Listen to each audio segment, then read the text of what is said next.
ሰውነታችሁ ደስ የሚያሰኝ ለእግዚአብሔር መስዋዕት መሆን አለበት አለ።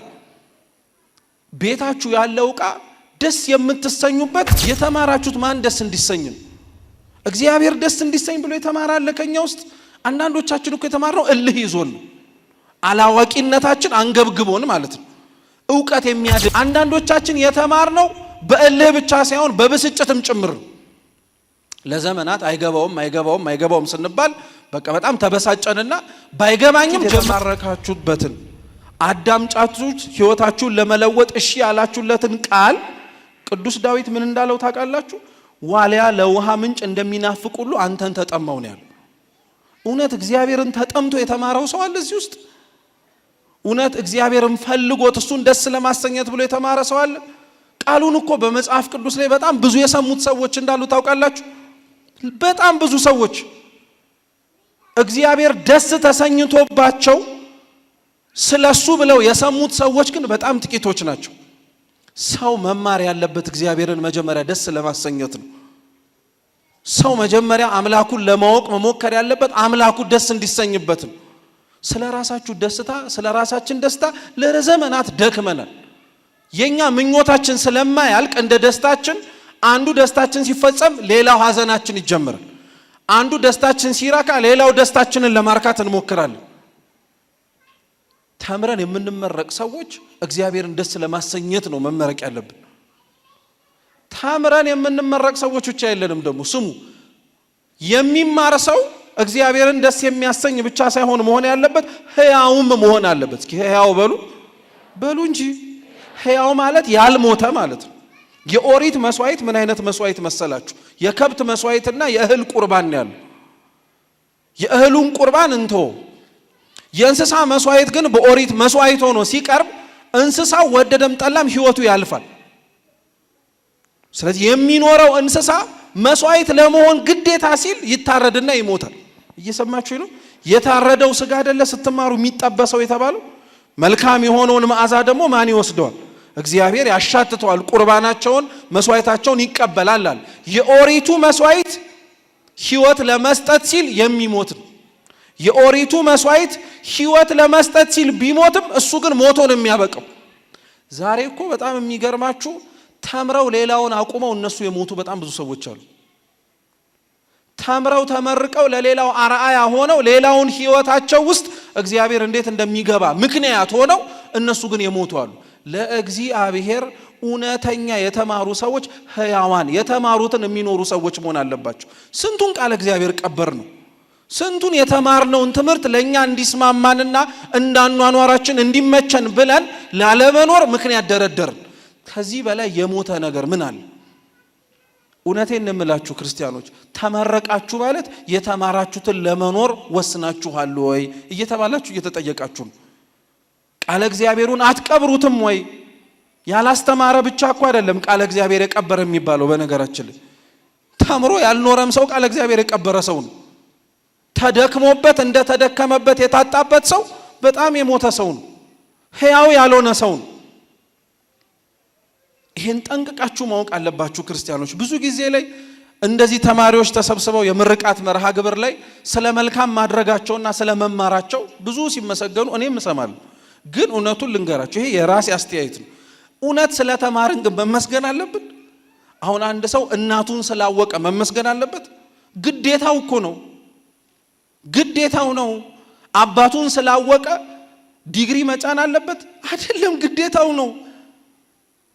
ግዴታው ነው። እግዚአብሔርን አውቃችሁት እናታችሁ ቤተክርስቲያንን ተምራችኋት እንዴት ነው እስከምትመረቁ ድረስና ደስ እስከምትሰኙበት የሆነ መርሃ ግብር እስከምትጠብቁ ድረስ እስከምትዘገዩትስ? በፍጹም አይሆንም። ክርስቲያኖች እውነቱን ልንገራችሁ፣ አንዳንዶቻችን የተመረቅንበት ምሽት ላይ ያንቀላፋን ሰዎች አለን። መሞት የምንጀምረው ዛሬ ሰዎች አለን። ዛሬ ጌታችን የማቴዎስ ወንጌል ምዕራፍ 18 ላይ ስለ አንድ ያስተማረው ትምህርት አለ። ስለ ይቅርታ ነው በእርግጥ ያስተማረው።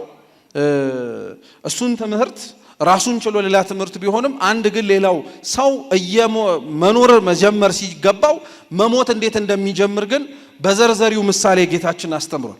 አብዛኞቻችን የምናውቀው የዘርዘሪው ምሳሌ አለ አይደለ? አንድ ገበሬ ዘር ሊዘራ ወጣ፣ በአራት መሬቶች ላይ ዘራ የሚለው። ከሱ ትምህርት ቀጥሎ ሌላ ትምህርት አለ። ጌታችን ራሱን ተመሳሳይ ታሪክ ቢመስልም እንደ ገበሬ መሰለና ዘር ሊዘራ ወጣ እና ገበሬው ዘሩን ዘርቶ ከጨረሰ በኋላ ሌሊት ላይ ግን እንክርዳድ የሚዘራ ሌላ ጠላት መጣ ይላል። ስንዴው በተዘራበት ምሽት ማለት ነው።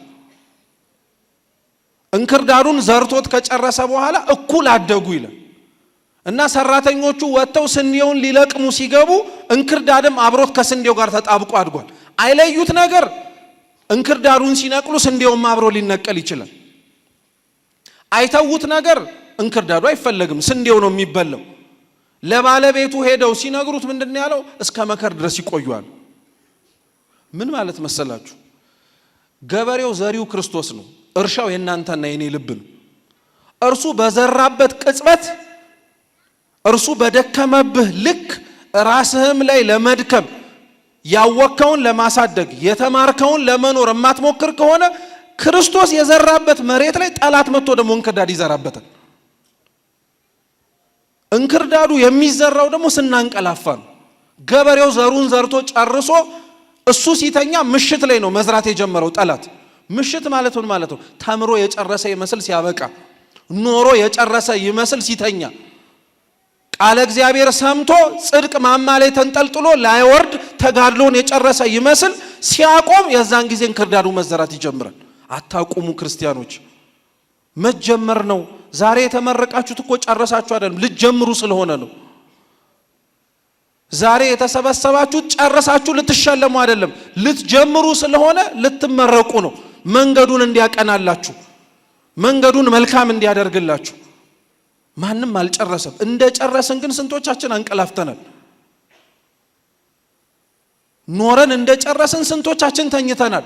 ጸድቀን እንዳበቃን ሌላውን ለቃለ እግዚአብሔር መጥራት ስንቶቻችን ቦዝነን አቁመናል? እናንተ የቀመሳችሁትን እግዚአብሔር ሌላው መቅመስ የለበትም።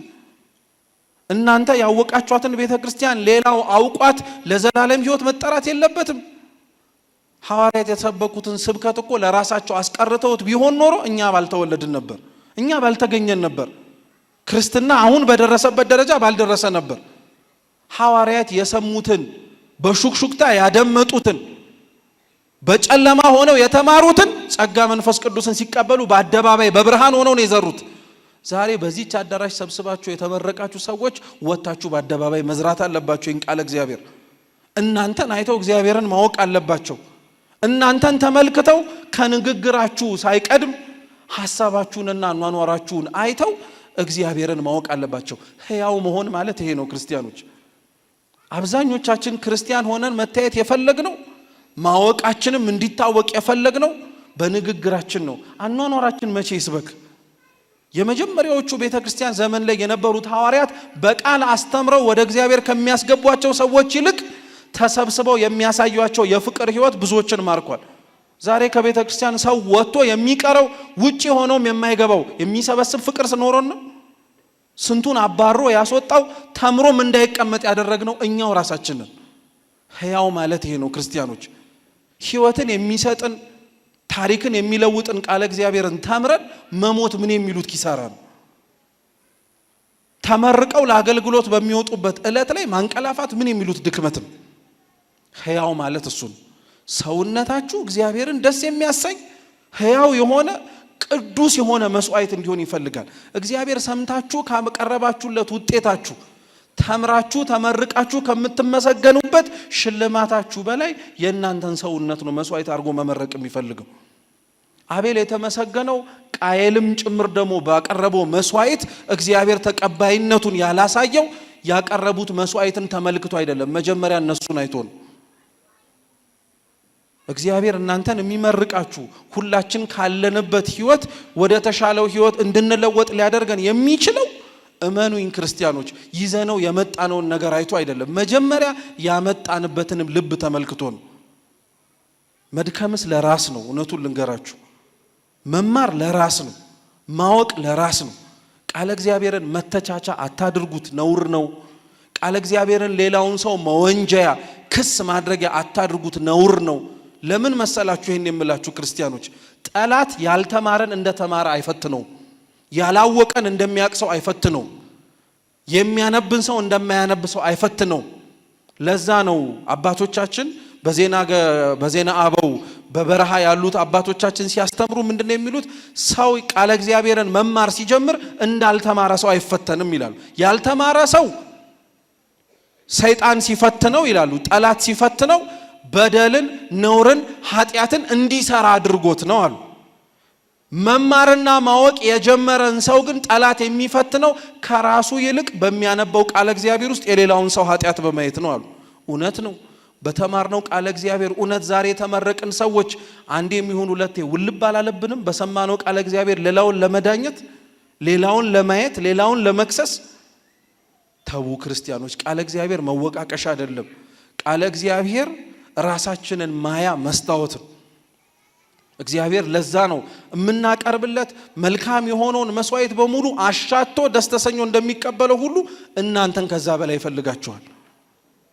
አሁን ቅድም መርሃ ግብር መሪውም ሲናገሩ እንደሰማችኋቸው ተማሪዎች ተመርቃችሁ ስትጨርሱ ለሰንበት ትምህርት ቤቱ ያቅማችሁን የምትችሉትን ያክል ስጦታ መታችሁ ሰጣችሁ። እውነቴን እምላችሁ በጣም ጥሩ ነው። ሰንበት ትምህርት ቤት አገልግሎቶች ግዴታ መደገፍ አለባቸው። ነገ ቤተ ክርስቲያናችንን እንደ ትላንትናው አባቶቻችን እንደሰጡን ካለችበት ከፍታ ዝቅ ሳትል ልናያት የምንፈልግ ከሆነ ወደድንም ጠላንም ለሰንበት ትምህርት ቤት መድከም አለብን። ወደድንም ጠላንም የነገይቷን ቤተ ክርስቲያን ለሚረከቡ ሕፃናት በቃ ላባችንን ጠፍ አድርገን መስራት አለብን። ይሄ የቤት ስራችን ነው፣ እናውቀዋለን። ግን እውነቱን ልንገራችሁ ክርስቲያኖች፣ ሰብስበን ካመጣንለትና ገጸ በረከት አድርገን ከሰጠነው ከስጦታችን በላይ የሚፈልገው ግን የሰጡትን እጆቻችን እኛን የሚፈልገው ቃለ እግዚአብሔር የእውነት ሰው ላይ ተዘርቶ ማፍራቱ ትክክለኛው ማሳያው እሱ ነው።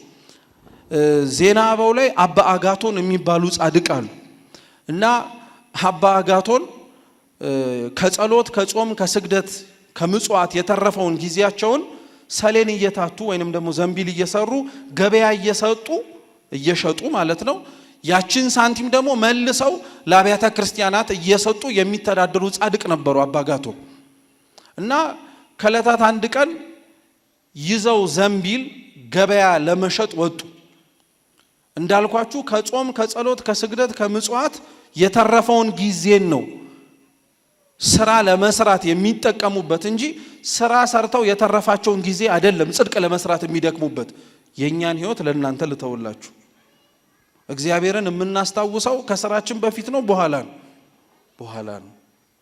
አባ አጋቶን በመንገድ ላይ እየሄዱ አንድ የኔ ቢጤ ያገኙ፣ ሽባ የሆነ የኔ ቢጤ እና አያውቃቸውም፣ እሳቸውም አያውቁትም፣ ከዚህ በፊትም አይተውትም የማያውቁት የኔ ቢጤ ነው እና ሲያልፉ ቀሚሳቸውን ያዘውና ሳብ አድርጎ ወዴት ነው የሚሄዱት አላቸው። አንደኛ እንዳትረሱት የማያውቁት ሰው እንደሆነ። አሁን እናንተ መንገድ ላይ እየሄዳችሁ የማታውቁት ሰው ጀርባችሁን ነክቶ ወዴት ነው የምትሄደው ብሎ ቢጠይቅህ የምትመልሰውን መልስ አስቡ። ገበያን የምሄደው አሉ። ምን ልታረግ? ይኸው ያስኩትን ዘንቢል ልሸጥ። ወደ ገበያን የምትሄደው? አዎ እኔም ወደ ገበያው መሄድ ስለምፈልግ ይዘኸኝ ሂድ አሉ። እሺ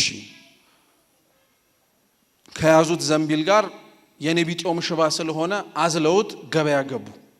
ገበያ ገብተው መሸጥ ገና ሊጀምሩ ሲሉ እቃህን የቱ ጋር ነው የምታስቀምጠው አሉ። እየሰማችሁ ነው? የማያውቁት ሰው እንደሆነ እንዳትረሱ እና እናንተ በዛ ቦታ ላይ ብትሆኑ የምትሰጡትን መልስም እንዳትረሱት። የራሳችሁ ንብረት ሆኖ የምትሸጠው የት ነው ብሎ ገበያ ወስደው ያን የምትሸጠውን ራሱን ዕቃ የቱ ጋር ነው የምታስቀምጠው ቢልህ መጠራጠር አትጀምርም? እንጠራጠራለን እኮ። የት ነው የምትሄደው ብሎ ጠይቆህ የማታውቀው ሰው አብሬ ልሂድ ብሎ አብሮ ከሄደ በኋላ ደግሞ የምትገኝበት ቦታ ላይ ምን ልታረግ ነው ብሎ ሲጠይቀህ ይሄ ሰውዬ ወይ ሊሰርቀኝ ነው ወይ የሆነ ነገር ሊያረገኝ ነው የምትለው። እሺ እዚህ ጋር ነው የማስቀምጠው፣ ከምትሸጠው ዕቃ ጋር አብረህ እኔንም ማስቀምጠኛል። እሺ ብሎ አስቀመጣቸው። ዘንቢል ሲባል የኔ ቢጤው ያቀብላል። የኔ ቢጤው ያሰጣቸውን አባ አጋቶን ይሸጣሉ። አባ አጋቶን ገንዘቡን ሽጠው ልክ ሲያስቀምጡ የኔ ቢጤው ራበኝ ይላል። አንድ ዘንቢል ገዝተው የገዙበትን ዋጋ ራበኝ ላለው የኔ ቢጤ ገዝተው ይሰጡታል። አሁንም ሌላ ይሸጣል፣ አሁንም ራበኝ ይላል። አሁንም ሌላ ይሸጣል፣ አሁንም ራበኝ ይላል። አሁንም ሌላ ይሸጣል፣ አሁንም ራበኝ ይላል። እንደዚህ ያለ እንደዚህ እየተመላለሱ ዘንቢሉም አለቀ አተርፈዋለሁ ያሉትንም ገንዘብ ለሱ ዳቦ እየገዙ ጨረሱት። አንደኛ ምን ያክል ቢበላ ነው ይሄኔ ቢጤ ያንን ሁሉ ዘንቢል የወጣበትን ገንዘብ ዝም ብሎ እየበላ የሰነበተው። ከዛ ልክ በልቶ ሲጨርስ ምንም ነገር ባዶ እጃቸውን እንደቀረ ተመለከተ እና አባ አጋቶን የተማሩ ሰው እንደሆነ ያውቃል። ያው ዘንቢሉን እየሸጡ በሚያረጉት መስተጋብር ውስጥ ስለ እግዚአብሔር እየነገሩት እንደሆነ ጠንቅቆ ተረድቷል። የተማረ ሰው አጋቶን አለው፣ አቤት ባዶ እጅህን እኮ ቀረህ፣ አተርፍበታለሁ ብለህ ይዘህ የመጣኸውን ዘንቢል ምንም ነገር የለህም፣ ገንዘብም የለህም፣ ሀብትም የለህም፣ ንብረትም የለህም፣ ድካምን ያተረፍኩልህ እኔን አብላኝ አጠጣኝ እያልኩት አለ። አባ አጋቶን ምን አሏቸው? ድሮንም እኮ ባዶዬን የመጣሁት አሏቸው። እጄ ላይ ያለውን ዘንቢል ነው የተመለከትከው እንጂ ከእናቴ ማህፀን እኮ ስወለድ ባዶ ሆኜ ነው የመጣሁት፣ ራቆቴን ነው የመጣሁት። ደግነቱ አሉት በአቴን አልነካህብኝም አሉ። ምኔን አልነካህብኝም? በአቴን አልነገል ማለት ሲለው እዚህ ያጣሁትን ሀብትና ንብረት እዛ ለምኜ እንደማመጣው አውቃለሁ። እና በጣም ስለገረመው የኔ ቢጤው በዚህም ንግግር ተማርኮ ወደ አመጣኸኝ ቦታ መልሰኛል። ቀበጥ የኔ ቢጤ ይልሃል። ይሄ ነው ማምጣት ሳያንስ ደግሞ ምን አድርገኝ መልሰኛል። መቼም አንዴ ገብተውበታል፣ ምንም ሊያረጉ አይችሉም። እሺ ብለው ዘንቢሉም ስለሌለ ያንኑ የኔ ቢጤ መልሰው አዝለው ወደ መጣበት ቦታ አስቀመጡት። ከዛ በኋላ የኔ ቢጤውን የመጣበት ቦታ ላይ አስቀምጠውት በአታቸው ላይ ተመልሰው ገብተው ደጃቸውን ሲዘጉት ከሰማይ ድምጽ ሰሙ። አጋቶን በሰማይም በመድርም ከበረ ዛሬ ገና ታየ፣ ከሰጠኸኝ ዘንቢል በላይ እኔ የፈጠርኩትን ሰው አክብረህ ተመለከትኩ አሉ። ምን ልላችሁ ፈልጌ መሰላችሁ? ዛሬ ከዚህ አዳራሽ ተመርቃችሁ ስትወጡ ተሸክማችሁ የምትወጡት ዲፕሎማ እንዳይሆን ፍሩ። ዛሬ ከዚህ አዳራሽ ከብፁዓን አባቶቻችን ቡራኬና በረከት ተቀብላችሁ ስትወጡ ተሸክማችሁ ይዛችሁ ተሄዳችሁት እግዚአብሔር እንዲሆን ጸልዩ ለማለት ነው። የሰማነውን በልቦናችን ሰሌዳ ይጻፍልን። ይህችን ዓለም መውደድ ልብን ያውካል፣ መንፈሳዊን ታጨልማለችና። ዓለምን የናቁ በዲያብሎስ ላይ የዘመቱ መነኮሳት በምስራቅ በለሳ ማር ቅዱስ ሚካኤል አንድነት ገዳም ከትመዋል። ገዳማት በቅዱሳን አባቶች ጸሎት ታጥረው የሚኖሩ ስለ ሀገር ሰላምና አንድነት የሚጸልዩ የመነኮሳት ሰፈር ናቸው። ዛሬ ግን የማር ቅዱስ ሚካኤል አንድነት ገዳም በችግር ላይ ይገኛል። ድርቅ፣ ጦርነት፣ የማረፊያ በአታ ለመኖር፣ የውሃ የመብራት የመንገድ አለመመቻቸት፣ ብቻ ብዙ ወዲህ ገዳሟን አጽንቶ ለማቆየት የሚደረግ ግብግብ። አዎ ገዳማውያን ይጣራሉ። ምጽዋት ማድረግ ከእግዚአብሔር የሚሰጥ የርኅራኄ ልብ ነው። ዳግመኛ ስማይል ልንገርህማ፣ በእግዚአብሔር ቸርነት የሚሰጥ ምጽዋት ለሰው ማዘን ነው። አንድም አስተካክሎ መስጠት፣ ርኅራኄን ገንዘብ በማድረግ ገዳማውያንን